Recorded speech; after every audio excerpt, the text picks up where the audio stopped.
한반도 전체 면적보다 약간 작은 크기의 섬나라 영국이 인류 역사상 가장 거대한 대제국을 건설할 수 있었던 건 세계 최강의 해군력 덕분이었습니다. 트라팔가 해전은 영국이 세계 최강 해군력을 보유한 국가라는 걸 입증해 주었을 뿐만 아니라 제국주의 국가로 발돋움하는 계기를 마련한 사건입니다. 트라팔가 전투는 이러한 역사적 중요성뿐만 아니라 영국 미술의 역사에서도 중요했습니다. 왜냐하면 19세기 영국 미술에서 가장 중요한 화가에게 지속적인 영감을 주었기 때문입니다.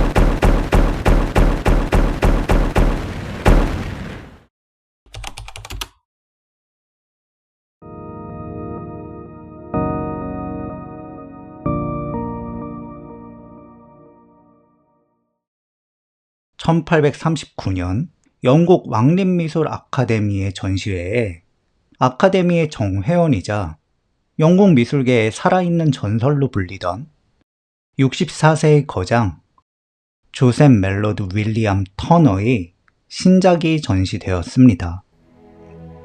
이 그림은 64세의 대가가 왜 영국의 낭만적 풍경화를 대표하는 인물인지를 잘 보여주고 있습니다. 구름 사이로 태양이 저물어가는 해질녘 부둣가를 그린 풍경화는 따뜻하면서 서정적인 색채로 가득해 그 자체로서 시각적 황홀함을 선사합니다.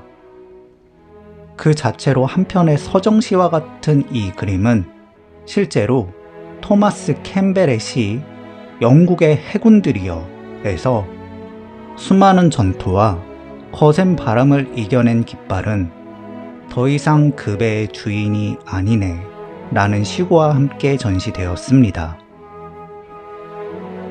눈부신 색채로 표현된 석양이 지는 하늘에서 바닷가 부분으로 시선을 옮기면 화면 왼쪽에 지나가는 배가 눈에 들어옵니다.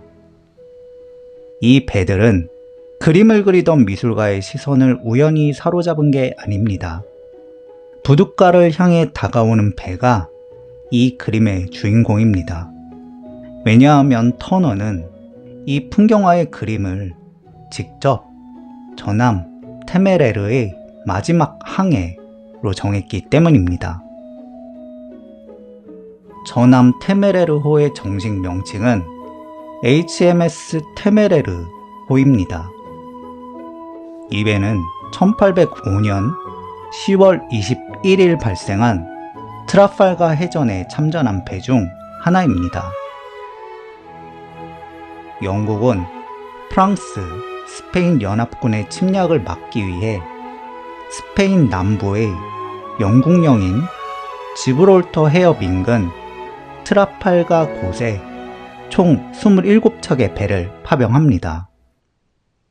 영국의 명운이 걸린 이 전투에 영국판 이순신 장군인 명장 넬슨 제독은 HMS 빅토리호에 탑승해 영국군을 총지휘합니다. 수적인 열세에도 불구하고 넬슨 제독은 단 한 척의 함선을 잃지 않고 적군의 함선을 괴멸시켜 완승을 거두었습니다.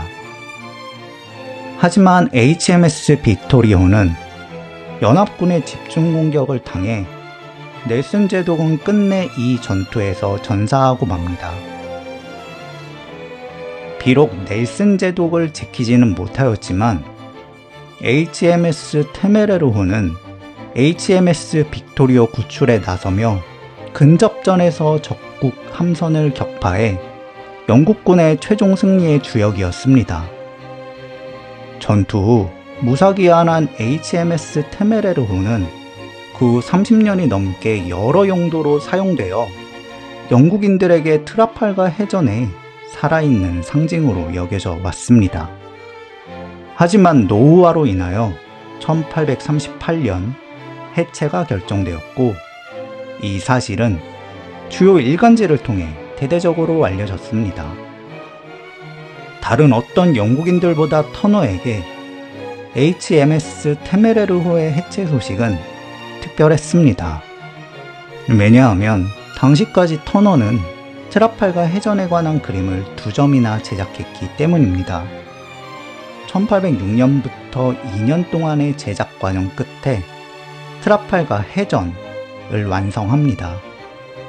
이후 1820년대 그는 1805년 10월 21일 트라팔가 해전을 완성합니다.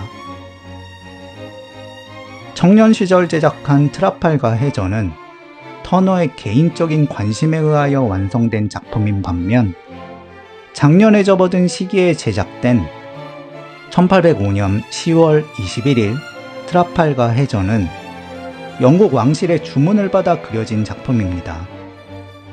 이처럼 2차례나 트라팔가 전투를 주제로 한 그림을 그렸던 터너에게 트라팔가 해전에서 영국군의 승리의 주역인 HMS 테메레르호가 해체되어 완전히 사라지게 될 것이란 소식은 남다른 의미였을 겁니다. 청년 시절과 마찬가지로 60대의 노년이 된 터너는 이번에도 순전히 개인적인 이유로 저남 테메레르의 마지막 항해를 제작합니다. 예고대로 1838년 9월 6일 HMS 테메레르호는 해체를 위해 영국 북부의 쉬어니스 항에서 템즈강을 따라 런던 남부의 로더 하이드로 이동했습니다. 터너의 그림에서 가장 크게 묘사된 밝은색의 배가 바로 그림의 주인공인 HMS 테메레르호입니다. 터너는 이 운항이 테메레르호의 마지막 운항이라는 걸 강조하기 위해 제목의 마지막 항해를 강조하였습니다. 그림의 주인공인 HMS 테메레르호가 마지막 항해를 하는 와중에 그 앞으로 작고 검은색의 못생긴 외형의 배가 지나갑니다. 이 배는 테메레르호의 마지막 여정을 방해하는 회방꾼처럼 보이지만 오히려 마지막 항해를 함께하는 동반자, 항해를 적극적으로 이끄는 주역입니다.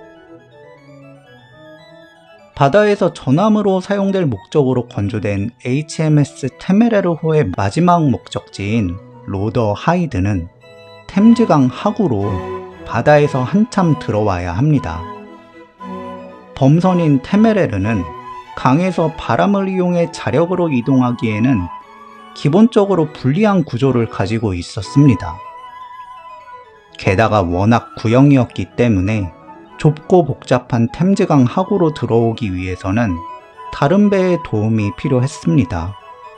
HMS 테메레르호와 같은 거대한 범선을 인양하는 데에는 새로 개발된 배인 증기선이 적합하다는 의견으로 인해 최신식 예인선 투입이 결정됩니다. 그렇게 신식 증기선이 구형 범선인 HMS 테메레르호의 마지막 항해를 이끌게 됩니다. 검은 연기를 내뿜는 증기선이 트라팔가 해전에서 영국의 위대한 승리를 이끈 주역인 HMS 테메레르호를 이끌고 템즈강 하구로 들어오는 광경을 그린 터너의 저남 테메레르의 마지막 항해가 공개되었을 때 사람들은 직감했습니다. 트라팔가 해전이 발생한 후 30여 년 사이에 영국 사회가 완전히 바뀌었다는 걸요. 영국은 세계에서 가장 강력한 제국주의 국가가 되었고 산업화의 막바지 단계에 진입해 세계의 공장으로 거듭났습니다. 이제 더 이상 영국은 유럽의 어느 섬나라가 아닌 전 세계의 여러 식민지를 거느린 제국이자 제1차 산업을 기반으로 한 전통적인 사회에서 완전히 벗어나는 사회가 되었다는 걸 사람들은 터너의 그림을 통해 실감할 수 있었습니다. HMS 테메레르호로 대표되는 전통사회는 그 앞에서 운항하는 증기선이 상징하는 현대사회에 의해 대체되는 게 작금의 영국의 현실이라는 걸 영국인들은 받아들일 수밖에 없었습니다. 전통적인 사회에서 현대적인 사회로 사회 구조 자체가 완전히 재편되는 상황에 대하여 저마다 다른 입장을 가지게 됩니다. 인간은 본능적으로 익숙하지 않은 새로운 것에 대한 거부감과 두려움을 가지고 있기 때문에 기존의 질서가 새로운 질서로 대체되는 데 안타감을 넘어 비판적 혹은 회의적인 태도를 취합니다. 하지만 모순적이게도 인간은 익숙한 것에 지루함을 느끼고 새로운 것을 추구하려는 본능 역시 가지고 있습니다. 이 두 본능 중 어느 한쪽 본능이 더 앞서느냐에 따라 차이가 있을 뿐 무엇이 옳고 그르다 단정할 수는 없습니다. 하지만 터너는 새로운 것을 추구하고 변화를 두려워하지 않은 인물이었습니다. 1839년 저남 테메레르의 마지막 항해에서 전통적인 영국 사회를 상징하는 HMS 테메레르호의 마지막 여정을 새로운 산업화된 영국 사회를 상징하는 증기선이 진두지휘하는 모습을 그림으로써 전통적인 사회의 종말과 새로운 사회의 도래를 은밀하게 찬양했던 터너는 3년 후 보다 대담해지기로 결심합니다. 그렇게 완성한 도발적인 작품을 1842년 왕립미술 아카데미에 출품합니다. 1839년 저남 테메레르의 마지막 항해를 공개했을 때 당시 대중과 평단은 일제히 터너의 작품을 극찬한 반면 1842년 공개한 작품에 대해서는 긍정적인 평가도 있었지만 대체적으로 악평이 쏟아집니다. 당시 터너의 위상을 감안하면 이는 너무나 이례적인 반응이었습니다. 어째서 영국 미술계의 거장이자 산 증인이었던 터너의 신작이 3년 전에 완성된 저남 테메레르의 마지막 항해와 달리 혹평을 받게 된 걸까요?